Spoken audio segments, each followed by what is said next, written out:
سوال: باغ فدق کے مسئلے پر آپ کی تحقیق کیا ہے؟ اس کو اس انداز میں پیش کیا جاتا ہے جیسے حضرت سیدنا فاطمہ پر ظلم کیا گیا۔ کیا آن حضور صلی اللہ علیہ وسلم کی میراث میں سے حضرت فاطمہ کا حق نہ دینا خلیفہ اول و دوم کے لیے درست تھا؟ جواب: باغ فدق کے مسئلے پر بحث کرنے سے پہلے یہ دیکھنا چاہیے کہ آیا سرکار رسالت مآب صلی اللہ علیہ وسلم کے پاس وفات کے وقت کوئی ذاتی جائیداد تھی بھی کہ اس میں سے میراث جاری ہوتی؟ یہ بات سب کو معلوم ہے کہ نبوت کے منصب پر سرفراز ہونے کے بعد حضور صلی اللہ علیہ وسلم کا تمام وقت دعوت حق کے کام پر صرف ہونے لگا تھا اور کاروبار تجارت بند ہو چکا تھا۔ مکہ معظمہ میں جب تک قیام رہا اس اثاثے پر گزر بسر ہوتی رہی جو آپ صلی اللہ علیہ وسلم اور حضرت ختیجہ کے پاس پہلے کا بچا بچایا موجود تھا۔ ہجرت فرمائی تو گویا دامن جھاڑ کر اٹھ کھڑے ہوئے اور مدینہ طیبہ پہنچ کر آپ بالکل بے سر و سامان تھے۔ ابتدائی زمانہ انتہائی اسرت اور تنگ دستی کے ساتھ گزرا۔ پھر جب غزوات کا سلسلہ شروع ہوا تو اللہ تعالیٰ نے اموال غنیمت میں سے 5واں حصہ نکالنے کا حکم دیا اور رسول اللہ صلی اللہ علیہ وسلم کو یہ حق عطا فرمایا کہ جس قدر مناسب سمجھے اور ضرورت محسوس فرمائیں اپنی ذات پر اور اپنے قرابت داروں کی حاجات پر صرف کرنے کے لیے اس حصے میں سے لے لیا کریں۔ باقی اللہ تعالیٰ کے کام میں اور یتامہ، مساکین اور مسافروں کی خبر گیری میں صرف فرمائیں، اور جان لو کہ جو کچھ بھی تمہیں مال غنیمت کے طور پر حاصل ہو تو بے شک اس کا 5واں حصہ اللہ کے لیے ہے اور رسول کے لیے اور رشتہ داروں کے لیے اور یتیموں، مسکینوں اور مسافروں کے لیے ہے۔ یہ پہلا ذریعہ معاش تھا جو آپ صلی اللہ علیہ وسلم کو عطا کیا گیا۔ اس کے بعد ہجرت کے 4تھے سال اللہ تعالیٰ نے مدینہ کے یہودی قبیلے بنی النضیر پر آپ صلی اللہ علیہ وسلم کو فتح عطا فرمائی اور وہ اپنی جائیدادیں چھوڑ کر شہر سے چلے گئے۔ اس وقت یہ آیت نازل ہوئی: اور جو کچھ دلوایا اللہ نے ان سے اپنے رسول کو نہیں دوڑائے اس پر تم نے گھوڑے اور اونٹ، مگر اللہ مسلط کر دیتا ہے اپنے رسولوں کو جس پر چاہتا، اور اللہ ہر چیز پر قدرت رکھتا ہے۔ جو کچھ دلوائے اللہ اپنے رسول کو بستیوں کے لوگوں سے تو وہ اللہ کے لیے ہے اور رسول کے لیے اور قرابت داروں اور یتامہ اور مسافروں کے لیے، تاکہ یہ مال تمہارے دولت مندوں ہی کے درمیان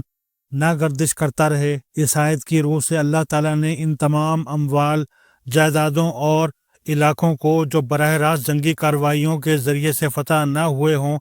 بلکہ اسلامی حکومتوں کے رعب اور دبدبے سے مسخر ہو جائیں، غنیمت سے الگ کر کے حکومت کی ملکیت قرار دے دیا، اور رسول اللہ صلی اللہ علیہ وسلم کو یہ حق عطا فرمایا کہ وہ اپنی اور اپنے قرابت داروں کی ضروریات کے لیے اس سرکاری مال میں جس قدر مناسب سمجھیں لے لیں۔ ان احکام کے مطابق حضور صلی اللہ علیہ وسلم نے مدینہ طیبہ میں بنی النضیر کے چھوڑے ہوئے باغوں میں سے چند نخلستان، خیبر میں سے کچھ اراضی اور فدق میں سے کچھ اراضی اپنے لیے مخصوص کر لی تھی۔ اس جائیداد کی آمدنی سے حضور صلی اللہ علیہ وسلم اپنی اور اپنے اہل و عیال کی ضروریات پوری کرتے تھے، اپنے قرابت داروں کی مدد فرماتے تھے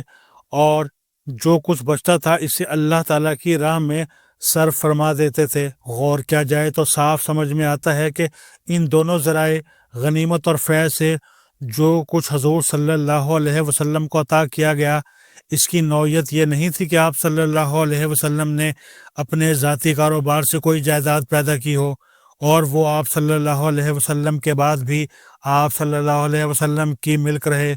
اور آپ صلی اللہ علیہ وسلم کے وارثوں میں تقسیم ہو، بلکہ اس کی نوعیت یہ تھی کہ آپ صلی اللہ علیہ وسلم اسلامی حکومت کے سربراہ کی حیثیت سے اپنا سارا وقت سرکاری کام پر صرف فرماتے تھے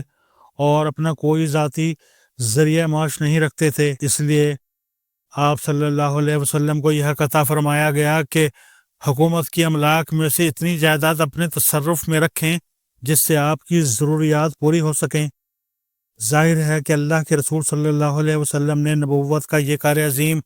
اپنے لیے جائیدادیں اور جاگیریں پیدا کرنے کے لیے تو نہیں کیا تھا، یہ تو ایک خدمت تھی جو خالص اللہ کے لیے آپ صلی اللہ علیہ وسلم انجام دے رہے تھے، اور اس کا اجر اللہ کے ہی ذمہ تھا۔ ریاست کے مال میں آپ صلی اللہ علیہ وسلم کا حصہ بس اتنا تھا کہ آپ صلی اللہ علیہ وآلہ وسلم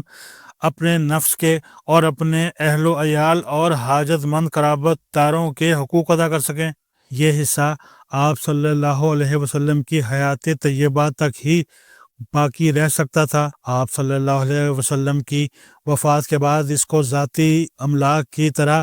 وارثوں میں تقسیم کرنے کی کوئی وجہ نہ تھی۔ اس بات کو حضور صلی اللہ علیہ وسلم نے خود اپنی زندگی میں صاف کر دیا تھا، میرے وارث کوئی دینار و درہم آپس میں تقسیم نہ کریں، میں نے جو کچھ چھوڑا ہے میری بیویوں کا نفقہ اور میرے عامل کا حق الخدمت ادا کرنے کے بعد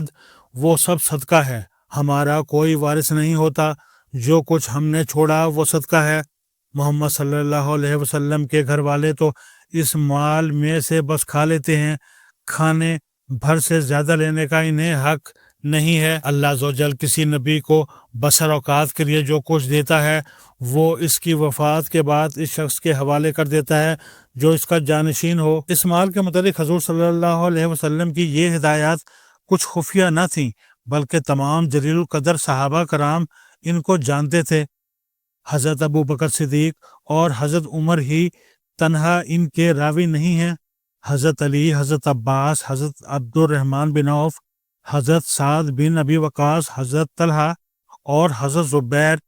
حضرت عثمان، حضرت ابو ہریرہ اور تمام ازواج مطہرات کی یہ شہادت نہایت مستند روایات سے ہم تک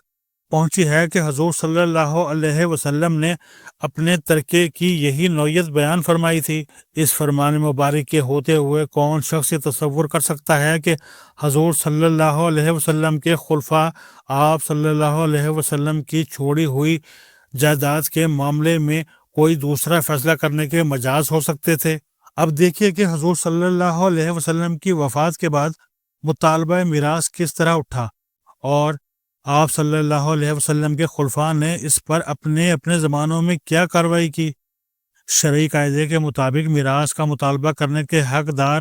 3 فریق ہو سکتے تھے، ایک سیدنا حضرت فاطمہ بیٹی کی حیثیت سے، دوسرے حضرت عباس چچا کی حیثیت سے، تیسرے جملہ ازواج مطہرات بیویوں کی حیثیت سے۔ ان میں سے پہلے 2 فریقوں یعنی سیدنا فاطمہ اور حضرت عباس نے حضرت ابو بکر صدیق کے خلیفہ مقرر ہونے کے فوراً بعد خیبر، فدق اور مدینہ طیبہ کی اس جائیداد کے متعلق جو حضور صلی اللہ علیہ وسلم کے تصرف میں تھی اپنا دعویٰ پیش کیا، اور بعض روایات کے مطابق حضرت فاطمہ نے استدلال کرتے ہوئے یہ بھی فرمایا کہ جب تمہاری وفات کے بعد تمہارا ترکہ تمہارے اہل و عیال ہی میں تقسیم ہونا ہے تو آخر میرے باپ نبی صلی اللہ علیہ وسلم کی وفات کے بعد ان کے ترکے میں سے مجھے کیوں میراث نہ ملے؟ اس کے جواب میں حضرت ابو بکر نے جو کچھ فرمایا وہ یہ تھا، رسول اللہ صلی اللہ علیہ وسلم نے فرمایا ہے کہ ہماری وراثت جاری نہیں ہوتی، جو کچھ ہم نے چھوڑا ہے وہ صدقہ ہے۔ پھر حضرت ابو بکر نے کہا کہ میں کوئی ایسا کام نہ رہنے دوں گا جو رسول اللہ کرتے تھے، اور میں وہ نہ کروں، کیونکہ مجھے ڈر ہے کہ اگر میں نے آپ صلی اللہ علیہ وسلم کے اوامر میں سے کسی کو بھی چھوڑ دیا تو گمراہ ہو جاؤں گا، مگر میں ان سب لوگوں کی عیالداری کروں گا جن کی عیالداری حضور صلی اللہ علیہ وسلم کرتے تھے، اور ان سب لوگوں پر خرچ کروں گا جن پر حضور صلی اللہ علیہ وسلم خرچ کیا کرتے تھے۔ خدا کی قسم، میرے لیے اپنے رشتہ داروں سے صلہ رحمی کرنے کی بنسبت رسول اللہ صلی اللہ علیہ وسلم کے رشتہ داروں سے صلہ رحمی کرنا زیادہ محبوب ہے۔ جناب سیدہ اور حضرت عباس سے حضرت ابو بکر کی اس گفتگو کے متعلق جتنی مستند روایات ہم تک پہنچی ہیں، ان میں کسی میں بھی یہ بات کہیں اشارتاً یا کنایتاً بھی مذکور نہیں ہے کہ جناب سیدہ یا حضرت عباس نے حضرت ابو بکر کی یہ بات سن کر جواب میں فرمایا ہو کہ آپ نبی صلی اللہ علیہ وسلم کی طرف ایک غلط بات منسوب کر رہے ہیں، اور ظاہر بات ہے کہ جب حضور صلی اللہ علیہ وسلم کی طرف اس فرمان کی نسبت صحیح تھی تو پھر خلیفہ رسول کے لیے واجب العمل قانون اس کے سوا اور کوئی نہ ہو سکتا تھا جو رسول پاک صلی اللہ علیہ وسلم سے ثابت تھا۔ آخر اس فرمان کی زد جناب حضرت سیدہ اور حضرت عباس ہی کے مفاد پر تو نہ پڑتی تھی، خود خلیفہ کی اپنی صاحبزادی حضرت عائشہ کا مفاد بھی اس کی لپیٹ میں آ جاتا تھا، کیونکہ وہ بھی اس کی بنا پر اپنے شوہر کی میراث سے محروم ہوتی تھیں۔ خلیفہ برحق نے آخر انہی کو اس قانون سے کب مستثنیٰ کیا؟ اب رہ گیا تیسرا فریق، یعنی ازواج مطہرات کا گروہ، تو اس نے بھی ارادہ کیا حضرت عثمان کو اپنا نمائندہ بنا کر حضرت ابو بکر کے پاس بھیجے اور حضور صلی اللہ علیہ وسلم کے ترکے میں سے اپنے 8ویں حصے کا مطالبہ کرے، مگر حضرت عائشہ نے اس کی مخالفت کی اور تمام ازواج مطہرات کو خطاب کر کے فرمایا، کیا آپ رسول اللہ صلی اللہ علیہ وسلم سے نہیں ڈرتی؟ کیا آپ کو معلوم نہیں ہے کہ رسول اللہ صلی اللہ علیہ وسلم اپنے متعلق فرمایا کرتے تھے کہ ہماری وراثت جاری نہیں ہوتی، جو کچھ ہم نے چھوڑا ہے وہ صدقہ ہے، محمد صلی اللہ علیہ وسلم کے اہل و عیال تو بس اس مال میں سے کھا سکتے ہیں۔ حضرت عائشہ کی یہ بات سن کر سب ازواج مطہرات اپنے دعویٰ سے دستبردار ہو گئیں۔ ایک بات اس سلسلے میں یہ کہی جاتی ہے کہ فدق کے متعلق نبی صلی اللہ علیہ وسلم نے اپنی زندگی میں یہ فیصلہ کر دیا تھا کہ وہ حضرت فاطمہ کو دیا جائے گا۔ جناب سیدہ نے حضرت ابو بکر سے خاص طور پر اسی کا مطالبہ کیا تھا اور شہادت میں حضرت علی اور ام ایمن کو پیش کیا تھا، لیکن حضرت ابو بکر نے ان کی شہادت قبول نہ کی اور فدق کی جائیداد ان کے حوالے کرنے سے انکار کر دیا۔ مگر یہ قصہ حدیث کی مستند روایات میں سے کسی میں بھی مذکور نہیں ہے، البتہ بلازری اور ابن سعد نے اسے نقل کیا ہے اور ان کے بیان میں بھی کافی اختلاف ہے۔ ابن سعد کی روایت ہے کہ حضرت فاطمہ نے یہ بات خود رسول اللہ صلی اللہ علیہ وسلم سے نہیں سنی تھی بلکہ ام ایمن سے سنی تھی اور انہی کو شہادت میں پیش کر دیا۔ بخلاف اس کے بلازری کی روایت یہ ہے کہ جناب سیدہ نے خود یہ دعویٰ کیا تھا کہ میرے والد نے مجھے فدق دیا ہے۔ پھر ایک روایت کی روح سے انہوں نے حضرت علی اور ام ایمن کو شہادت میں پیش کیا اور دوسری روایت کی روح سے ام ایمن اور ربا نبی صلی اللہ علیہ وسلم کے آزاد کردہ غلام کو۔ یہ تو ہے اس قصے کی حیثیت باعتبار روایت۔ اب قانونی حد سے دیکھیے تو حضور صلی اللہ علیہ وسلم کا یہ فعل یا تو ہبہ ہو سکتا تھا یا وصیت۔ اگر کہا جائے کہ ہبہ ہے تو وہ اسی صورت میں ہو سکتا تھا کہ جب حضور صلی اللہ علیہ وسلم نے اپنی زندگی ہی میں فدق کا قبضہ حضرت فاطمہ کو دے دیا ہوتا، ورنہ محض زبان سے کسی چیز کو کسی کے لیے نامزد کر دینا اور یہ نیت کرنا کہ وہ چیز مالک کے مرنے کے بعد مطاع لہ کو ملے گی، ہبہ نہیں بلکہ وصیت ہے۔ اب اگر یہ کہا جائے کہ یہ وصیت تھی تو قرآن مجید میں میراث کا قانون نازل ہو جانے کے بعد حضور صلی اللہ علیہ وسلم خود یہ اعلان فرما چکے تھے کہ لا وصیت الوارث، اب ترکے کی تقسیم کے معاملے میں کسی وارث کے حق میں وصیت نہیں کی جا سکتی۔ پھر یہ کیسے باور کیا جا سکتا ہے کہ حضور صلی اللہ علیہ وسلم نے اپنے ہی اعلان کردہ قانون کے خلاف دوسرے وارثوں کو چھوڑ کر ایک خاص وارث کے حق میں کوئی وصیت فرمائی ہوگی؟ علاوہ بری ہبہ یا وصیت کے سوال کو نظر انداز کر کے صرف اس شہادت ہی کو دیکھا جائے جو اس دعویٰ کے ثبوت میں پیش کی گئی تو وہ صریحاً قرآنی قانون شہادت کے لحاظ سے ناکافی تھی۔ قرآن مجید کی روح سے یا تو 2 مردوں کی شہادت معتبر ہے یا ایک مرد اور 2 عورتوں کی شہادت۔ جناب سیدہ اگر یہ قصہ درست مانا جائے صرف ایک عورت یا ایک مرد اور ایک عورت کی گواہی لائی تھی، اس صورت میں قانون کے خلاف فیصلہ کیسے کیا جا سکتا تھا؟ کیا شخصیتوں کو دیکھ کر شہادت کا شرعی نظام بدل دیا جاتا؟ اس کے بعد یہ مسئلہ حضرت عمر کے زمانے میں دوبارہ اٹھا۔ ان کی خلافت پر 2 سال گزر چکے تھے کہ حضرت عباس اور حضرت علی نے ان کے سامنے رسول اللہ صلی اللہ علیہ وسلم کے ترکے کا مسئلہ پیش کیا اور انہوں نے خیبر و فدق کو مستثنیٰ کر کے مدینے والی جائیداد دونوں صاحبوں کی تولیت میں دینے پر دے دی۔ کہ وہ اس کی آمدنی انہی مصارف میں صرف کریں گے جن میں حضور صلی اللہ علیہ وسلم اپنی حیات طیبہ میں فرماتے تھے۔ لیکن اس کے بعد حضرت علی اور حضرت عباس کے درمیان اس جائیداد کے انتظام پر نزاع واقع ہو گئی اور وہ اس قضیے کو لے کر حضرت عمر کے پاس پہنچے۔ اس کا نہایت مفصل بیان مالک بن اوس بن حدثان کے حوالے سے تمام معتبر کتب حدیث میں روایت ہوا ہے۔ حضرت مالک کہتے ہیں کہ میں عمر کے پاس بیٹھا تھا، ان کے حاجب نے آ کر عرض کیا کہ عثمان بن عفان، عبد الرحمن بن عوف، زبیر بن عوام اور سعد ابی وقاص حاضری کی اجازت طلب کرتے ہیں۔ حضرت عمر نے اجازت دے دی اور وہ تشریف لے آئے۔ اس کے تھوڑی دیر بعد وہ پھر آیا اور اطلاع دی کہ عباس بن عبد المطلب اور علی بن ابی طالب تشریف لائے ہیں اور وہ بھی اجازت کے طالب ہیں۔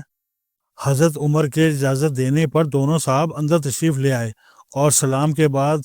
بیٹھتے ہی حضرت عباس نے کہا کہ اے امیر المومنین، میرے اور اس کے اپنے بھتیجے حضرت علی کی طرف اشارہ کرتے ہوئے فرمایا، مقدمے کا فیصلہ فرما دیجیے۔ اس کے ساتھ چچا نے بھتیجے کے حق میں کچھ سخت سست الفاظ بھی استعمال کیے۔ دوسرے حاضرین نے کہا، واقعی امیر المومنین، ان کا قضیہ بہت طول کھینچ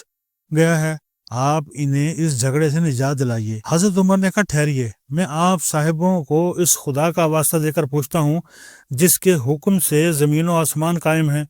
کیا آپ جانتے ہیں کہ رسول اللہ صلی اللہ علیہ وسلم نے فرمایا تھا، ہماری وراثت جاری نہیں ہوتی، جو کچھ ہم نے چھوڑا وہ صدقہ ہے؟ چاروں مصاحبوں نے کہا، ہاں، حضور صلی اللہ علیہ وسلم نے ایسا ہی فرمایا تھا۔ پھر حضرت عمر نے حضرت علی اور حضرت عباس کو اسی طرح اللہ کا واسطہ دے کر پوچھا، کیا آپ دونوں صاحب جانتے ہیں کہ حضور صلی اللہ علیہ وسلم نے ایسا اور ایسا فرمایا تھا؟ دونوں نے جواب دیا، جی ہاں، واقعی حضور صلی اللہ علیہ وسلم نے یہ فرمایا تھا۔ حضرت عمر نے کہا، اچھا، اب میں آپ لوگوں کو اس معاملے کی حقیقت بتاتا ہوں۔ اللہ تعالیٰ نے فے کے معاملے میں اپنے رسول صلی اللہ علیہ وسلم کو وہ مخصوص اختیارات عطا فرمائے تھے جو کسی دوسرے کو عطا نہیں فرمائے۔ پھر سورہ حشر کی آیت وما افاء اللہ علی رسولہ آخر تک تلاوت کر کے حضرت عمر نے فرمایا، اس آیت کی روح سے یہ اموال فے خالصتاً رسول اللہ صلی اللہ علیہ وسلم کے لیے تھے، مگر خدا کی قسم حضور صلی اللہ علیہ وسلم نے آپ لوگوں کو چھوڑ کر ان سب کو اپنے لیے نہیں سمیٹ لیا اور نہ ان کے معاملے میں کوئی خود غرضی برتی، بلکہ انہیں آپ ہی لوگوں میں تقسیم کر دیا، یہاں تک کہ 3 جائیدادیں مدینہ، فدق اور خیبر والی بچ گئیں۔ ان جائیدادوں میں سے حضور صلی اللہ علیہ وسلم اپنا اور اپنے اہل و عیال کا سال بھر کا نفقہ لے لیتے تھے اور باقی ساری آمدنی انہی کاموں میں صرف فرماتے تھے جن میں اللہ تعالیٰ کا مال صرف کیا جاتا ہے۔ یہی حضور صلی اللہ علیہ وسلم کا عمل ان اموال کے معاملے میں زندگی بھر رہا ہے۔ میں آپ لوگوں کو خدا کا واسطہ دے کر پوچھتا ہوں کہ یہ بات آپ سب لوگوں کے علم میں ہے؟ چاروں مصاحبوں نے جواب دیا، جی ہاں۔ پھر حضرت عباس اور حضرت علی سے مخاطب ہو کر کہا، میں آپ دونوں کو بھی خدا کا واسطہ دے کر پوچھتا ہوں، آپ یہ بات جانتے ہیں؟ انہوں نے جواب دیا، جی ہاں، ہم جانتے ہیں۔ اس کے بعد حضرت عمر نے کہا، پھر اللہ تعالیٰ نے اپنے نبی صلی اللہ علیہ وسلم کو اٹھا لیا اور ابو بکر نے یہ کہہ کر کہ اب میں رسول اللہ صلی اللہ علیہ وسلم کا ولی ہوں، ان اموال کو اپنے ہاتھ میں لے لیا اور ان کے معاملے میں اسی طریقے سے عمل کیا جس طرح رسول اللہ صلی اللہ علیہ وسلم کرتے تھے۔ اللہ تعالیٰ جانتا ہے کہ اس میں ابو بکر بالکل سچے تھے اور ٹھیک ٹھیک حق کے تابع تھے۔ پھر اللہ تعالیٰ نے ابو بکر کو بھی اٹھا لیا اور میں ان کا ولی ہوا۔ میں نے اپنی عمارت کے پہلے 2 سال تک اموال کو اپنے ہاتھ میں لے کر اسی طرح عمل کیا جس طرح رسول اللہ صلی اللہ علیہ وسلم اور ابو بکر کرتے تھے۔ اللہ جانتا ہے کہ میں بھی اس میں سچا اور تابع حق تھا۔ پھر حضرت علی اور حضرت عباس سے مخاطب ہو کر فرمایا، آپ دونوں صاحب میرے پاس آئے اور آپ نے مجھ سے اس جائیداد کے معاملے میں گفتگو کی۔ اس وقت آپ دونوں کے درمیان اتفاق تھا۔ اے عباس، آپ نے مجھ سے اپنے بھتیجے کی میراث طلب کی، اور اے علی، آپ نے مجھ سے اپنی بیوی کے واسطے سے ان کے والد کی میراث مانگی۔ میں نے آپ سے کہا کہ رسول اللہ صلی اللہ علیہ وسلم کا ارشاد ہے، لا نورث ما ترکنا صدقہ، لہٰذا اگر آپ چاہتے تو میں اس شرط پر یہ جائیداد آپ کے حوالے کر سکتا ہوں کہ آپ اس میں اسی طرح عمل کریں جس طرح رسول اللہ صلی اللہ علیہ وسلم اور اس کے بعد ابو بکر کرتے رہے اور خلیفہ ہونے کے بعد سے عمل کر رہا ہوں۔ لیکن اگر یہ شرط آپ کو منظور نہ ہو تو مجھ سے اس معاملے میں بات نہ کیجیے۔ پھر حضرت عمر نے چاروں مصاحبوں کو خدا کا واسطہ دے کر پوچھا، کیوں حضرات، میں نے اسی شرط پر یہ جائیداد ان دونوں صاحب کے حوالے کی تھی؟ انہوں نے کہا ہاں۔ پھر حضرت علی اور حضرت عباس کو بھی اسی طرح خدا کا واسطہ دے کر پوچھا کہ اس جائیداد کو حوالے کرتے وقت میری یہی شرط تھی؟ انہوں نے بھی اسے تسلیم کیا۔ اس کے بعد حضرت عمر نے کہا، اب آپ چاہتے ہیں کہ میں اس سے مختلف فیصلہ کر دوں؟ اس خدا کی قسم جس کے حکم سے زمین و آسمان قائم ہیں، میں کوئی دوسرا فیصلہ نہیں کروں گا۔ اگر آپ اس شرط پر عمل نہیں کر سکتے تو یہ جائیداد میرے حوالے کر دیجیے، میں اس کا انتظام کر لوں گا۔ یہ ہے اس معاملے کی پوری تاریخ جو حضرت ابو بکر اور حضرت عمر کے زمانے میں پیش آئی۔ اسے دیکھ کر ہر شخص خود رائے قائم کر سکتا ہے کہ اس معاملے میں جو کچھ کیا گیا تھا وہ ظلم تھا یا عدل اور حق۔ اس کے ساتھ دو باتیں اور بھی ہیں جو صحیح رائے قائم کرنے کے لیے نگاہ میں رکھنی چاہیے۔ اول یہ کہ اصل بحث صرف یہ تھی کہ اس جائیداد کو نبی صلی اللہ علیہ وسلم کے بعد میراث میں تقسیم کیا جا سکتا ہے یا نہیں۔ یہ بحث نہ تھی کہ رسول اللہ صلی اللہ علیہ وسلم کے اہل و عیال اور قرابت داروں کو بیت المال سے نفقہ پانے کا حق ہے یا نہیں۔ تاریخ گواہ ہے کہ حضرت ابو بکر اور حضرت عمر نے خود اپنی ذات اور اپنے خاندان والوں سے بدرجہ زیادہ ان حضرات کی خدمت کی، ان کے حق کو ہر دوسرے حق پر مقدم رکھا، اور جو وظائف ان کے لیے جاری کیے وہ خیبر اور فدق اور مدینہ طیبہ کی جائیدادوں کے محاصل سے کہیں بڑھ کر تھے۔ دوسری بات جو اس سے بھی زیادہ اہمیت رکھتی ہے